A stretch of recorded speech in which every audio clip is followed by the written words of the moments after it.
What is happening out there, Roto Scouts basketball fans? Welcome to a Monday show, gang. Bet you thought this one wasn't going to happen. Pop-up show, just threw it up on the schedule a couple of minutes ago. Struggling getting through this one. This is going to be a wild one, this slate. Took a while to get through minutes. Everything is very, very shaky. A lot of chaos in the league. This is in a couple of weeks of terribly ugly slates. This might be the ugliest, messiest, most chaotic one we've gotten. But obviously, as we've talked about before, that creates opportunity. It creates ridiculous value spots. It pushes good players from the mid-range up the board, like you're seeing with Najee Marshall and Desmond Bane and Jaylen Brown and Austin Reeves and D'Lo and RJ Barrett on the board. Lots of options. It also just creates complete pandemonium because we don't actually have great predictability on a lot of these teams today. What we also don't really have a ton of is time. 7:30 start time, but there are, I think, 6 games starting at 7:30. There's a bunch of games starting at 7:30, and it's a sprint slate. They actually lopped a couple games off the end of the night, so the slate ends with the 8:30 games, which is going to be a lot of fun, but it's also going to put a lot of pressure on those of us who have to keep this shit updated. So it's going to be interesting. I'm going to try and just get us through this thing. I'm going to talk fast and just kind of about the key plays. We might not go all the way down the board today, but we'll talk about the important ones. And then, as you know, everybody else is just kind of a mix, and you'll be able to see it on the screen. But I'd like to get us up and out of here a little bit after, 6 and change, 6:15-ish, somewhere around there. I just want to buy that extra time to keep things updated because I'm expecting just complete chaos. Speaking of that chaos, what's up? Not speaking of chaos, Cujo, Anthony Taylor, totally reliable, non-chaotic citizens here, regulars at the show. Good to see you guys. Glad you made it for the pop-up. Not expecting a huge crowd, but who knows? We'll see what happens there. But let me get the Vegas board up here. Again, we're just going to talk through it. I'll try not to randomly go off on tangents about each of these games and just go through the numbers. Lakers at Brooklyn. You can't even do it because it's all just the context. Lakers incredibly shorthanded. Brooklyn is Brooklyn. There's obviously the guys who have been out or out. Several of the returning pieces could be interesting, but it's a really low end game. 5.5 point spread in the Lakers' favor. 216.5 point total there. Utah at Boston. Disgusting game. 230.5 point total. Boston favored by 16.5 at home. We'll see what happens with that one. Philly and Atlanta. 11.5 point spread in Atlanta's favor in a home game. 235.5 point total. Nice juicy point total. We've obviously got a ton of pieces coming out of Philly because there's a bunch of missing guys. We can get some pieces and parts from the Atlanta side. Trey's going to look pretty good. The upside pieces from Atlanta. Okongwu is going to be a pretty key piece. A lot to work with there. Next game, 231 point total between Washington and Toronto. Toronto favored by 7.5 in a home game against one of the worst teams in the league. We're getting pieces out of that game as well. Tristan Vucevic with power forward eligibility on FanDuel in just 19 minutes is coming up. He just happens to be there under my eye line at line 24 at 12% above the field on FanDuel, basically level with the field on the same on the other site. We're getting some Alex Sarr up above that now that I've moved that window out of my way. Some Champagny, some Orlando Robinson, some RJ, like I mentioned. So a lot of pieces coming out of that game. And, a little bit more predictable as far as who's going to be there maybe than some of the others, and a decent total to work with. Charlotte at Miami, another really ugly one. 217 point total. Miami favored by 9.5. That ridiculous Miami team with, who knows who's going to play for that squad. It's just ugly. It's just ugly across the board. Orlando at Houston. Grindy defensive game. Just a 212 total. Good players in that game, obviously, but where are we getting our points from? 4.5 point spread in Houston's favor. Denver at OKC. OKC favored by 9.5. 237 point total. Very pricey Nikola Jokic. Obviously, you can go there. You can go to SGA. You can go to definitely pieces and parts on both sides. You got some missing bodies in Denver again. So we'll get to some pieces there. I'm sure we've got at least a decent share of Jokic with all the money to spend. Speaking of not going off on tangents, where's Nikola Jokic coming up? 9% FanDuel, 8% DraftKings. Kind of like to have a little bit more, but he's 12.9 on both sides. Very expensive. Luka's coming up and not that much on FanDuel, roughly equivalent with Jokic for 900 less on DraftKings. It's kind of interesting with that much value that those guys aren't hitting that hard. Getting a big swath of the mid-range. Right through there. Down to here. That's really interesting. It's more a scrubs in mid-range configuration on DK. But then we do have, 20-ish% going to those two, and then another 8 there. So, yeah, we are getting our stars. Just not as in heavy concentrations as I might have thought. Anyway, rounding this off, 3 games to go. Phoenix at Memphis, very pacey upside game. Phoenix side's going to look pretty good. Anybody among the Memphis key players, 244-point total there. Memphis favored by 4 in a home game. Indy at Chicago, another loose, pacey game. 6-point spread in Indy's favor on the road. 241.5-point total in that one. And then Dallas at San Antonio. San Antonio favored by 7.5. 232-point total. Another game that you can kind of get to at the end of the night, especially on the Dallas side, because they might have as few as like 7 players. So it depends on how much we actually want to rely on a couple banged up players who are technically active for this game, and how many minutes we expect them to play. We've got a questionable Brandon Williams in that one. So really, really ugly, chaotic slate. Speaking of our insies outsies, probables. This is going to be a long list. Well, the probables is not as long, but the overall. Anyway, probables. Yusuf Nurkic, Tyler Hero, Jaime Jaquez Jr. is available. Khalil Ware is available. Andrew Wiggins is probable. Nick Claxton. Keaton Wallace is available out of the G League for the Hawks. Zeke Naji is probable. Hartenstein is available. Dylan Jones is available. Ray J. Dennis is probable out of the G League for the Pacers, as is Enrique Freeman, as is Quentin Jackson. Kobe White is probable. That's how the Pacers have listed those guys the last couple games, by the way.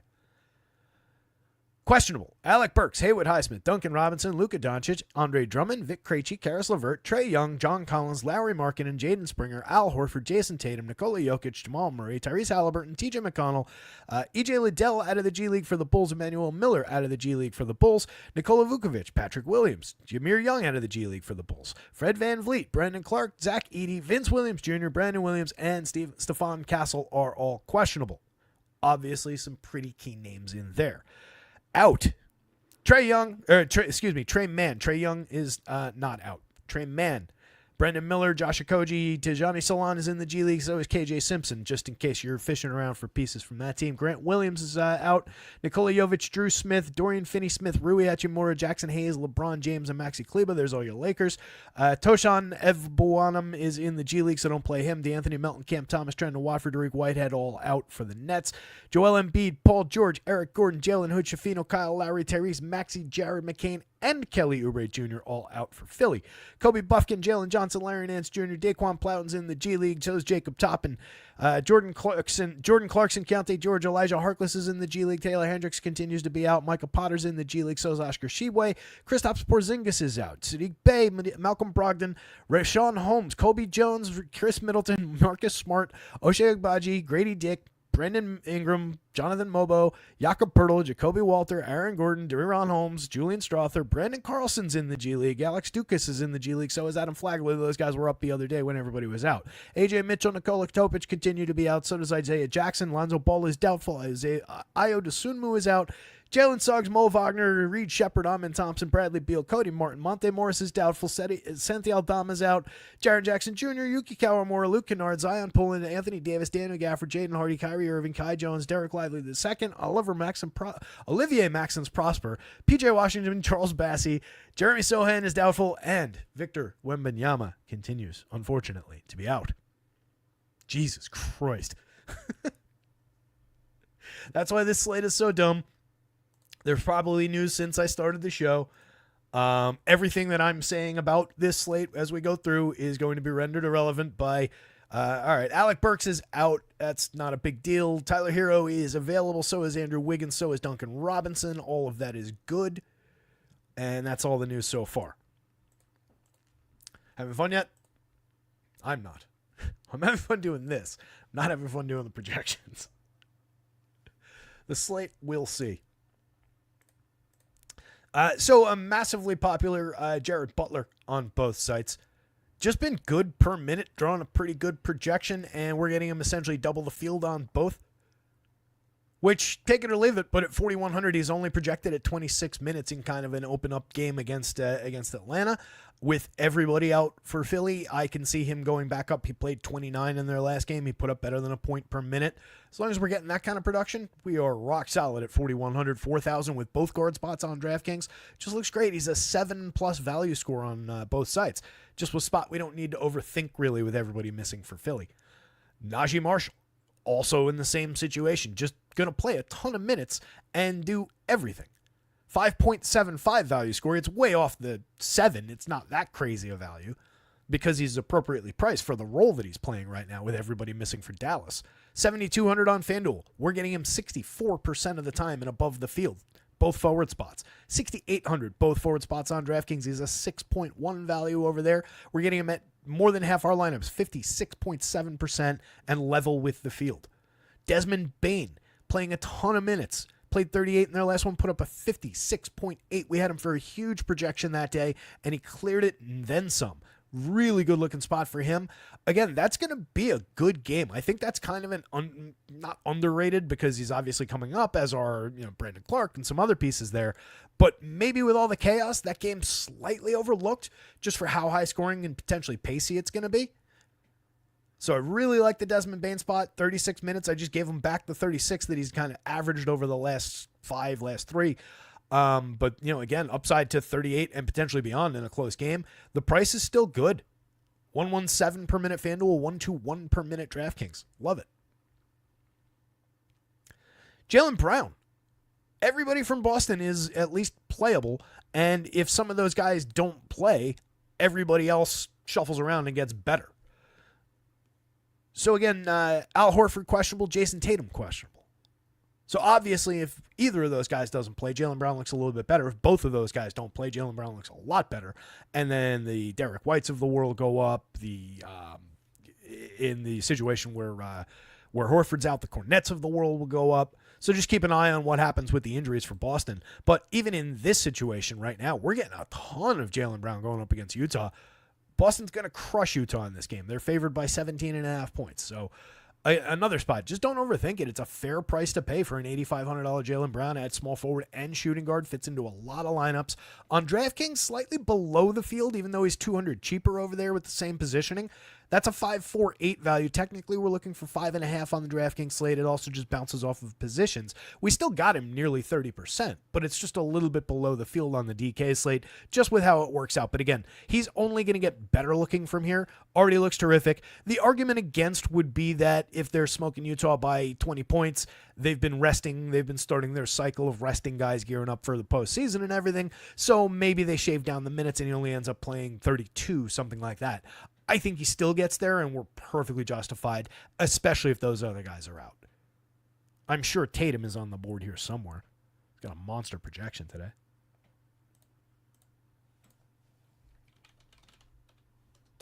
Tattoo. We can search for Tattoo and find Tatum. All right, 8% on both sites. There's another guy that's just, it's just in the wash with a bunch of those expensive guys. We have handfuls of every 5-figure salary. Handfuls of Jokic, handfuls of SGA, handfuls of Tatum, handfuls of, that was SGA down there. Where are the other? Luka. But not as slanted toward one star as we might otherwise see on a lot of slates. But yeah, Jaylen looking really good on FanDuel at a 5.24 value score. Austin Reeves on one side of the Lakers-Brooklyn game, D'Lo on the other side. Similar. We're getting a lot more of Austin Reeves at 7,500 shooting guard small forward than it seems like we just don't need as much of D'Lo on the FanDuel slate.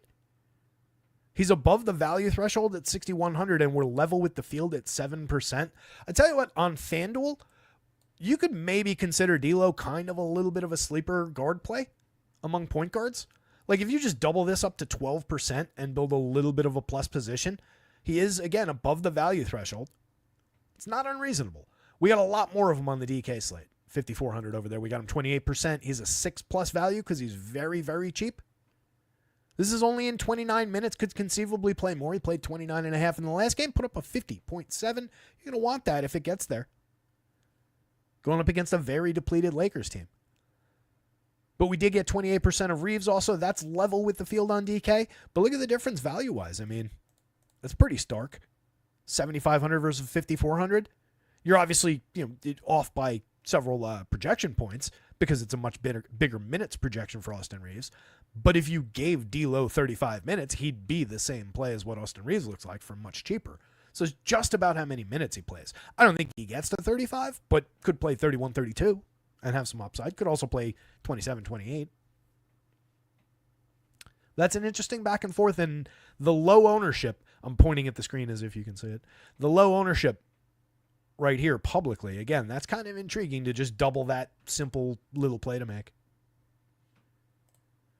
Let me cut into the positions just real quick. Like I said, I'm going to try and get through this kind of quick, or very quick by comparison to our normal shows, and just talk about the key plays. But I'll cut into the positions to make sure we're not like missing critical stuff.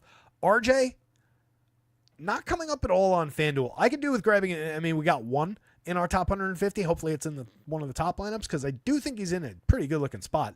A lot of bodies missing for Toronto. Their three key upside guys are all there though. But it's just a pushover matchup against Washington. So I could see RJ going off here. I actually gave him better than his season-long number. Kind of surprised. I think I have him in the 1-2s today. Let's see.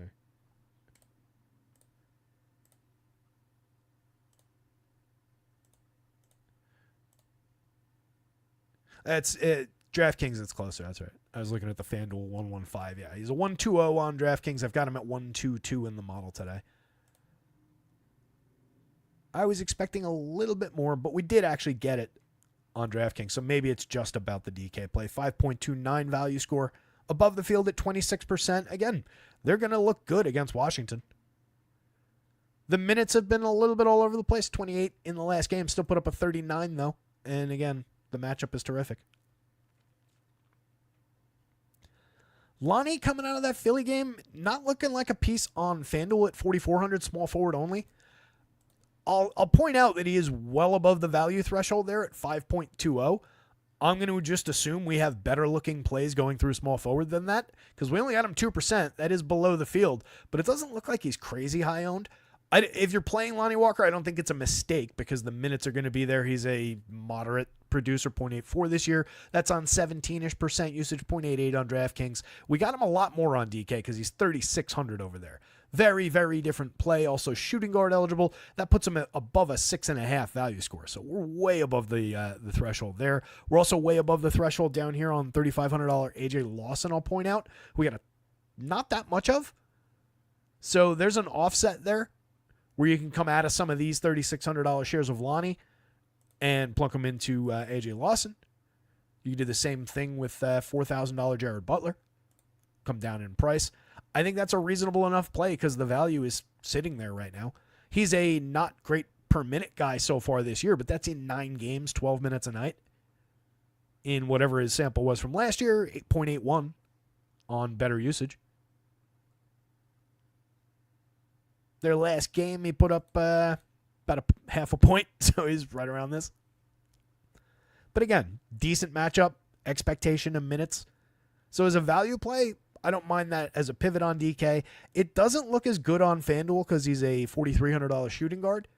So only getting him one share there, he's below the value threshold. I get it. We're getting a lot more of like John Morant, which I can definitely endorse. We're getting a lot more of some of these mid-range guys. A couple solid mid-board types in Devin Vassell and Josh Giddey. We're getting both guys above the field, 22%, 21% respectively. I'll point out Giddey below the value threshold at 4.8, but kind of achievement ability-wise, ceiling-wise, the 1.19 per minute, the 20+% usage kind of outranks the lower value score here. He's a decent ceiling play out of that mid-range without having to go up into the 5 digits, into the 9,000s. So I think that's why we're getting a lot of Giddey there. Devin Vassell, just relatively cheap, 22% above the field. We've got more relative to the field of Giddey in that spot. 12% of both guys on the DraftKings slate. Different plays across sites. 6,100 shooting guard, small forward. 8,500 point guard only for Giddey.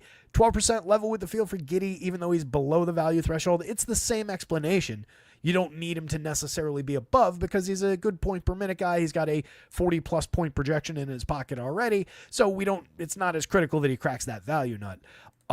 It's interesting that we do have Vassell at 5.58, though, coming up below the field at 12 and change. I would tend to want the position, and it's probably difficult to get up beyond the field without cracking into one of these guys and pushing him up to like 30% to have a relevant share. So I think you probably linger in this 12-15% range on Vassell, but doesn't look like a bad play. Again, above the value mark, we've just got a few 6s, a 7, several higher 5s. A lot down in this territory. Clay with plenty of minutes. This is Clay with 30. He played 32 in their last one. You could easily swing a few for him. We also might lose Brandon Williams in that game. So again, the currently active.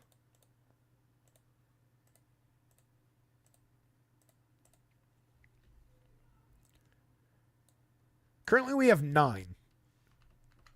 Christie, Marshall, Clay, Dinwiddie, Kessler Edwards, Dante Exum, Brandon Williams, Caleb Martin, and Dwight Powell. Brandon Williams is questionable.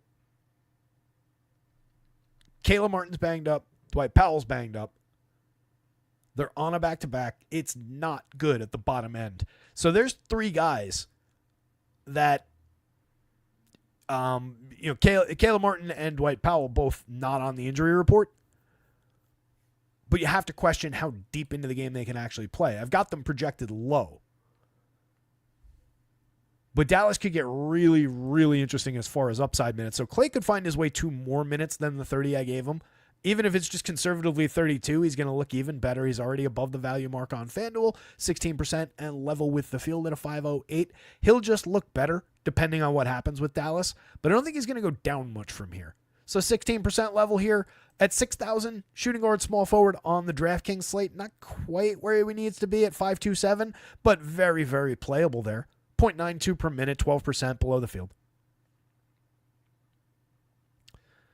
Tyler Hero, 12% below the field. DK at 88. Perfectly playable guy with some upside out of the mid-range, but that price for his current level of production for what we're expecting here, a little bit below the mark. So we're still getting some. We've got plenty to carry, but being below the field makes sense. 10% level with the field on both Luka and Scotty Barnes makes some sense. I think you can take more of either player. There's plenty of upside for Scotty Barnes. I've got him at 32 minutes, but he averages 34. Kind of conservative on Toronto minutes right now. So you can see some upside, especially if Washington happens to keep it close, and it just goes a little high scoring but close because, let's face it, Toronto's not good. So I could see the upside for Scotty or more minutes, via production or minutes. On FanDuel 9,300, we got none of him. And it's less playable on the FanDuel slate. You can get there. He's fine in a lineup. He's fine in a couple lineups. But there's no priority on Scotty Barnes. Luka's just got that upside.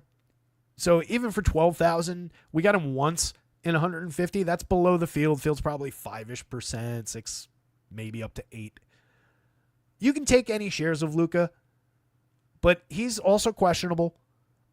I worry about what the minutes might look like. They just lost LeBron. Luka, a little bit fragile. Can get out there and look gassed sometimes toward the end of games, but still absurdly productive.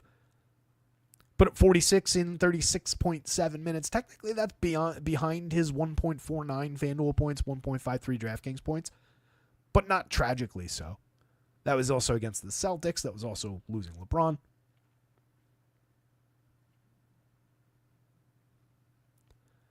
Halliburton 5%, 8%, mix and match plays. Let me get out of guards here. I promised to 601. Tyus Jones, just looking for outliers FanDuel-wise. Is one worth calling out. 5.61 is a noteworthy value score on FanDuel, 4,500. I've got him at 29 minutes. He only played 23 in the last game. pretty bad production-wise, but very pacey spot against a good Memphis team. Should be a good game. Should be fairly high scoring. I don't mind those shares, but we are below the field. 19% level with the field on Dyson Daniels, who just scores at a higher level on the FanDuel slate. Doesn't really come up, doesn't not. He's 4%. A lot of mix and match types going down the board on DK today. A lot of times we get cut off higher up there.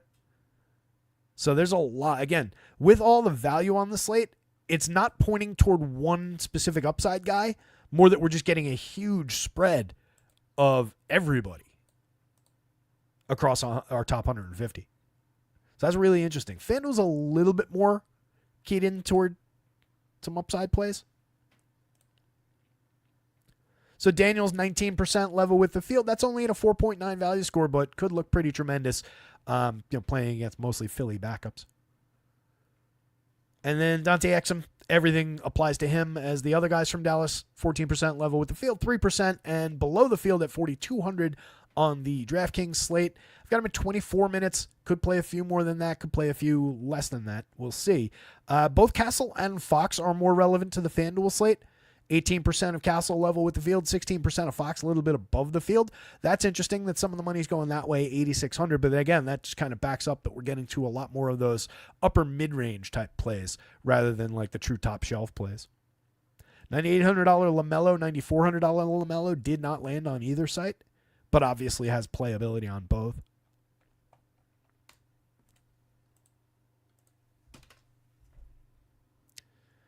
Jump in and add the centers here. While I do this, if you're just walking in the door, if you've been hanging out for a little bit and not done it, hit the like button. If you're new here, hit the subscribe. Check out rotoscouts.com for all your NBA DFS, NHL DFS, MLB season long is up on the site if you guys haven't spotted it yet. Top 600-ish player rankings for Roto Leagues, season long. A full off-season breakdown with rosters that I am going to swing back and update and add some new notes to. I'm also going to go through, update the rankings today, tonight, maybe tomorrow, just to account for Garrett Cole's elbow falling off and a couple other things that I've noted. I made notes in there.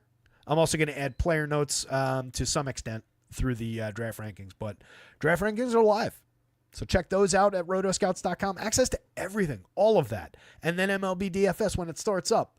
Access to everything under $1 a day. No per sport, no nothing.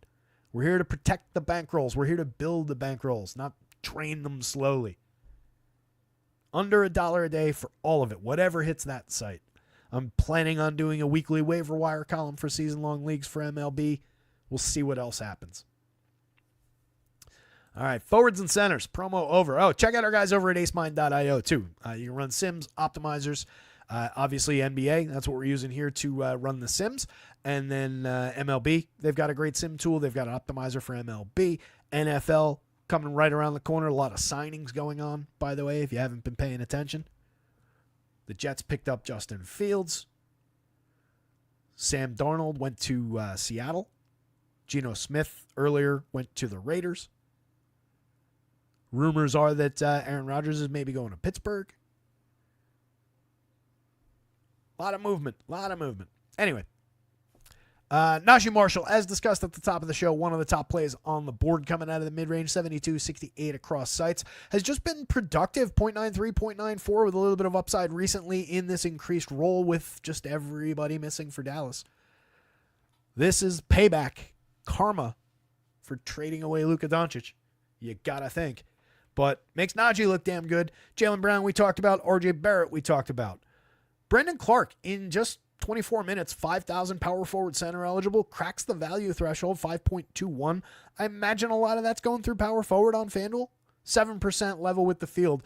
A lot more interesting on DK where he's only 42. Power forward center eligible, 5.97 value score, 22% over there. Solid upside play. We're gently above the field. I could see taking a little bit more of that.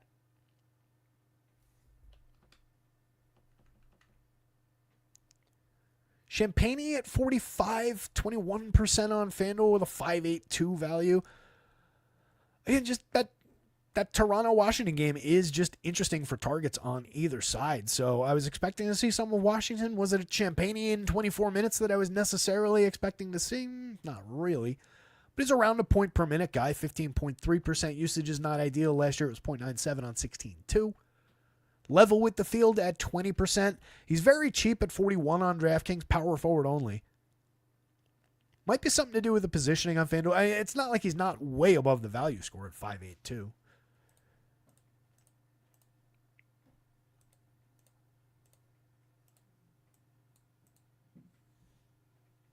I have the windows open, so I keep hearing weird.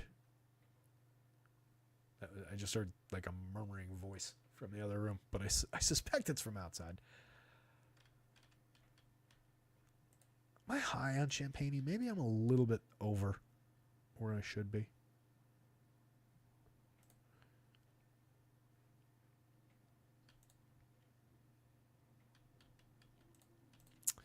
Um,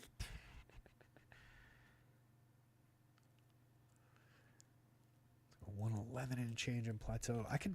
I might be like a point and a half above where I ought to be on Justin Champagnie. Just rate wise.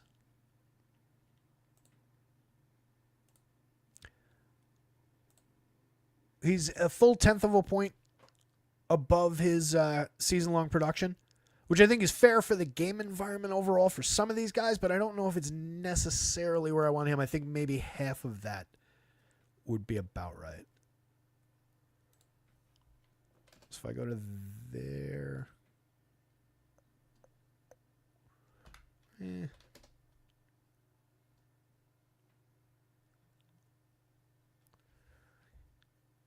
Yeah, so I think he comes down...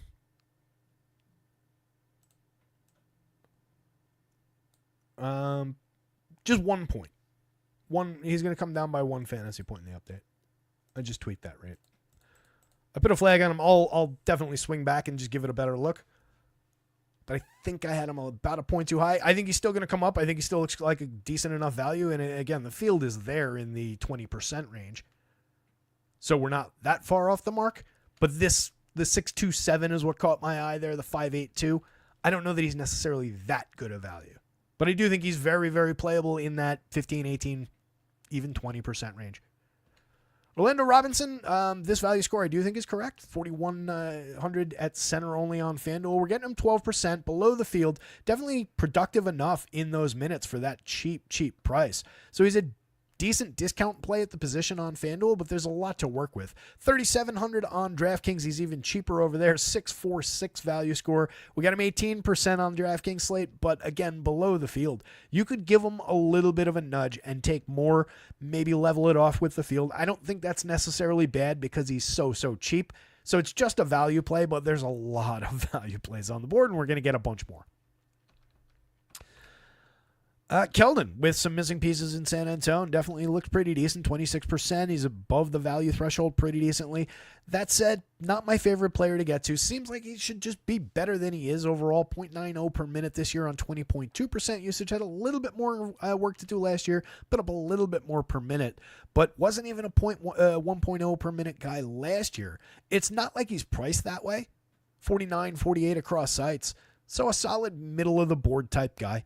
25% on FanDuel, 18% on DraftKings. If that looks more like 20% on both sites, I think you're perfectly fine. But you do have a little bit of a position against the field being above there on FanDuel. On DraftKings, there's honestly plenty of room. So pick your poison with that one. If you like the Keldon play, you can definitely build up because there's plenty of swappability. If you dislike it like I do, you could take it down into like that kind of a trajectory against the field, which would mean probably like 12% ownership. Okongwu for 75 on FanDuel with power forward eligibility, coming up a lot, just shy of our value mark, 26% above the field, like it a lot, 115 per minute. On DraftKings for 6,800 center only, below the field, 16%. So we're 10 off of what we got on FanDuel. We have a position on both sites. It seems appropriate to the field on both sites. So I think we leave that one alone. But definitely interesting that we're getting him a lot more where he's more expensive. I think it's a lot to do with that forward eligibility. Not that you don't have the flexibility through the util on DraftKings, but I think that's what's getting him there on FanDuel. Sar with that same positioning, 29 minutes projected. It's 1 over what he played in the last game when he put up 31. It's 2 over his season average, but there's room there. I think we're okay. Even if he goes a little bit lighter, I don't think it's tragic. 15% and above the field on FanDuel, totally playable. 16% level with the field on DraftKings. 5.86 value score, 5.38. So he's above the threshold on both sites. You could knock it down by a minute or two in the projection and come away with a little bit less. But I think at worst, he's playable on both sides. You don't necessarily need to be above the field, though. I don't think he's a priority guy. I just do think that he's a reasonable value guy from like the lower end of the mid-range price-wise. So he just kind of fits into a lot of lineups. Franz, nice to see. I wasn't necessarily expecting a ton to come out of this Orlando-Houston game, but it would be Franz or Paulo or somebody like that I would kind of think would come through. So 32%, more than I thought we'd get, but he's been very good. 1.23 per minute, 30+% usage, one of the true with 30% usage guys. Oh, it's the garbage. Somebody's recycling something outside. I was like, wait, I locked the cat up. What the hell? So Franz, true 30% usage guy, 15-ish% on the DraftKings slate level with the field for 86. Just seems like a very playable piece, but again, that total is super low. That's going to be a really grindy, low-scoring defensive game. But if you want to grab a piece to break loose, it would definitely be Franz. Let's see where.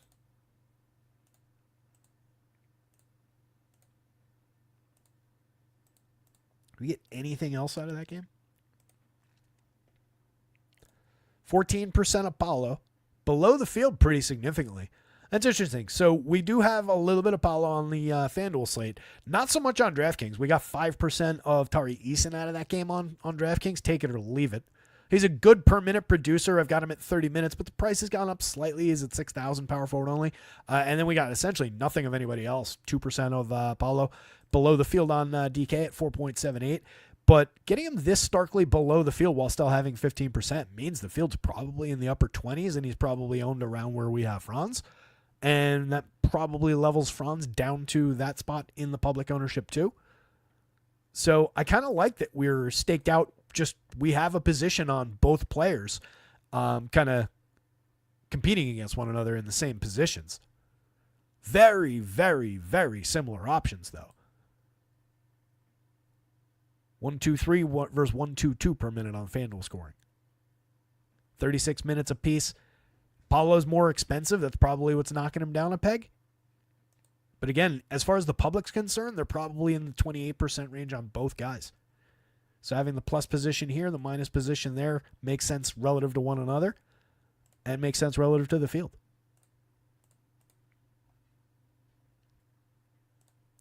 Let's look at centers on FanDuel real quick. What do we got? We're 6:15 right now. All right, I'm going to give this 5 minutes, and then we're going to bounce out of here.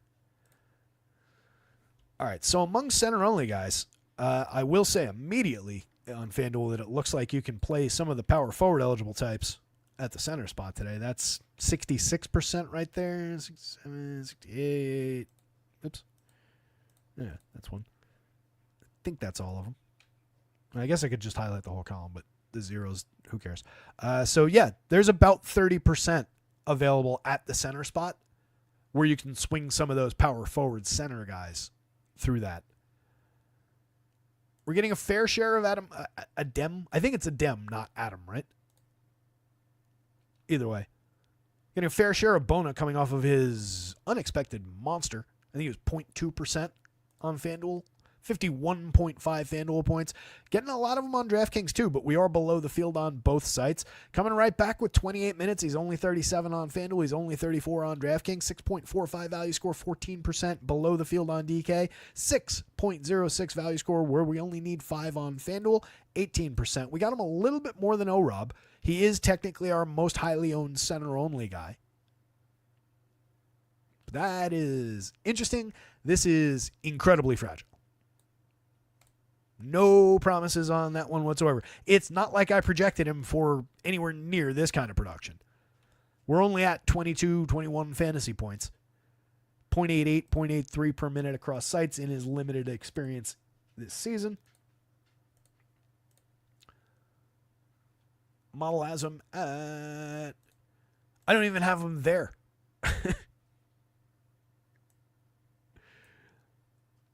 This is...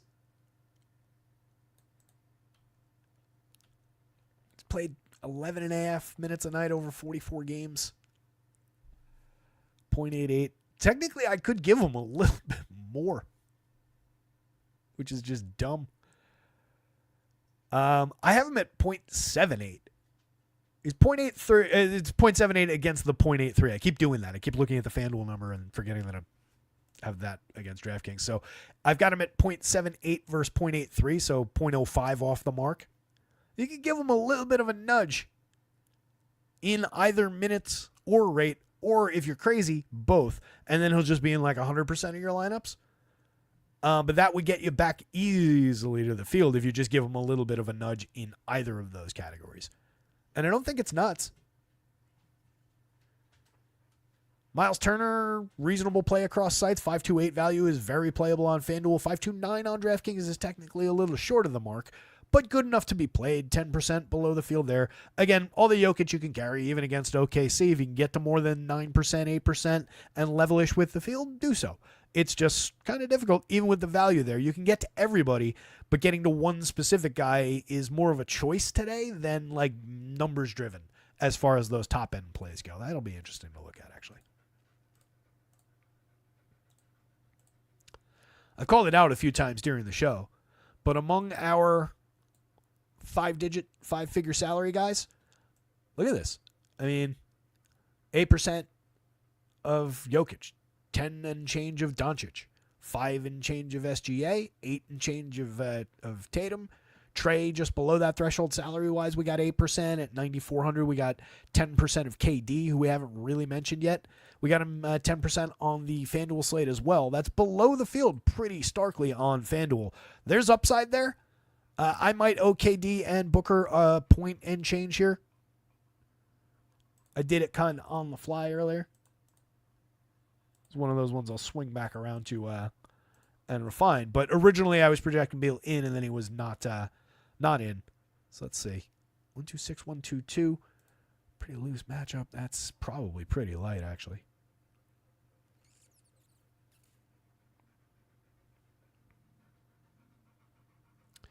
Yeah, you know what? I'm going to put a little note on both those guys. I think I owe KD and Booker at least a point each, maybe a little bit more. Keep an eye out for that. Those guys will go up again relative to the field. The field's going to be there and probably have more than we will, though. But in 38 minutes that they're both kind of getting in a very pacey game against Memphis, I like that spot a lot. That is a major pace plus spot for Phoenix. Booker was right here, by the way, at 12% and 8%. Glad we did this. Darren Fox at 16%. None on DraftKings. But you can see everybody in the 9s plus. We didn't get any Bam.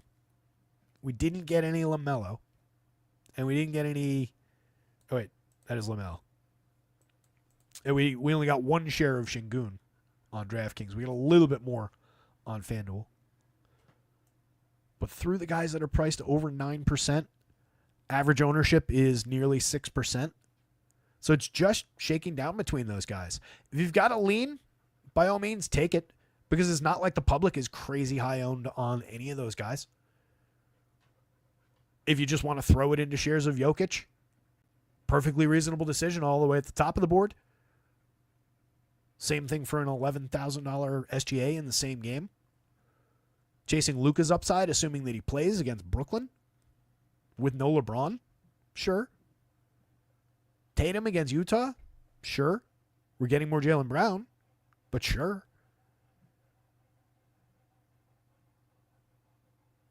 There's Jaylen.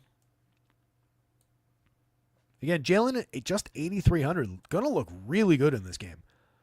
And his trajectory is only going to go up if Horford and Tatum don't play. 28% below the field on DraftKings, 41% and above the field on FanDuel. Lot to work with. Jalen Williams, we didn't really discuss. Both forward spots, 18% above the field on FanDuel. On DraftKings, just 5%, both forward spots. It's a 4.96 value over there. He's a little bit closer to the value threshold, or a lot closer to the value threshold on FanDuel. Capable of bending things that way. 56.8 FanDuel points in 38 and change minutes. Got him at 34 today. He averages about 33. Reasonable expectation against Denver that he would get a couple additional minutes in a tight game. So, like the upside. Siakam mix and match across sites, but will go up if we get no Halliburton. There's also TJ McConnell's questionable. We've got all those G League guys from the Pacers that are probable to play, so that, you know, if you could draw conclusions, TJ and Tyrese maybe not available. Man, talk about a frustrating play, by the way. I had TJ McConnell in all but like 3 or 4 of my lineups the other day, and he went out and played 19 seconds and then sprained his ankle and did not return. Anyway, that was more than 5 more minutes.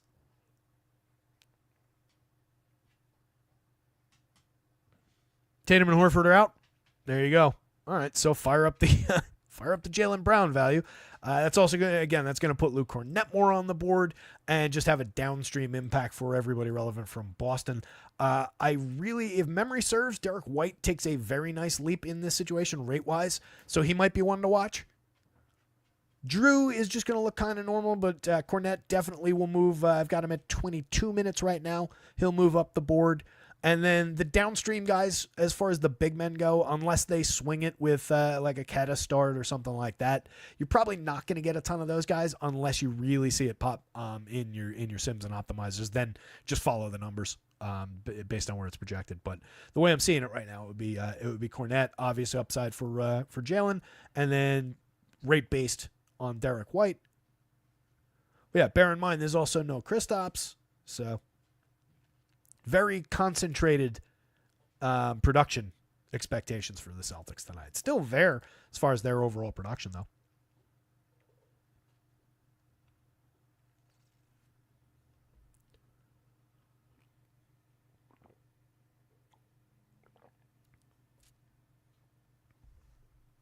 Oh, Male Nurses Rock says, I'm from earlier. I'm from Houston, not hurting hearing about Cole.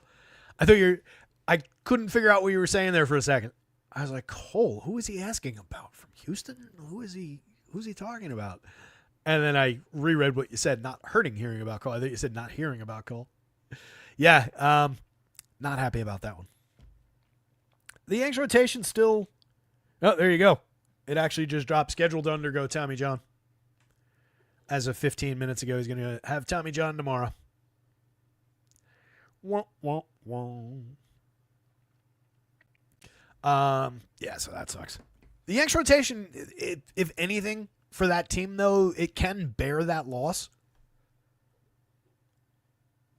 I'm not a huge Louis Seal guy anyway, but he's going to be out till mid-June. But if you didn't note my player rankings, Will Warren, absolutely in love with. I think he's going to be a really interesting. You can get him in like the last round of fantasy drafts kind of a play. So I think that's going to secure his spot in that rotation. They've still got Freed. They've still got Rodon. You're dealing with like Marcus Stroman now, probably in the mix for a little bit more. So it's not great, but they kind of can bear it a lot more than, say, losing like Aaron Judge. Knock on wood. Anyway, 6:25, 7:30 start time. We went longer than I intended to, but you guys rock to the dozen or so of you that have been hanging out. Pop-up show today. I wasn't expecting much, so the regulars, really appreciate you guys for everything that you do. Really appreciate all the thumbs up on the show and so on and so forth. Check out rotoscouts.com. Subscribe at the site, under $1 a day. Season long is up. Top 600 player rankings up on the site right now. Season recap up on the site. More to come. With that in mind, guys, good luck out there tonight in basketball. Somebody go win something. Updates coming soon. I'll see you tomorrow, hopefully for a little bit more of a sane slate. We'll see. Adios.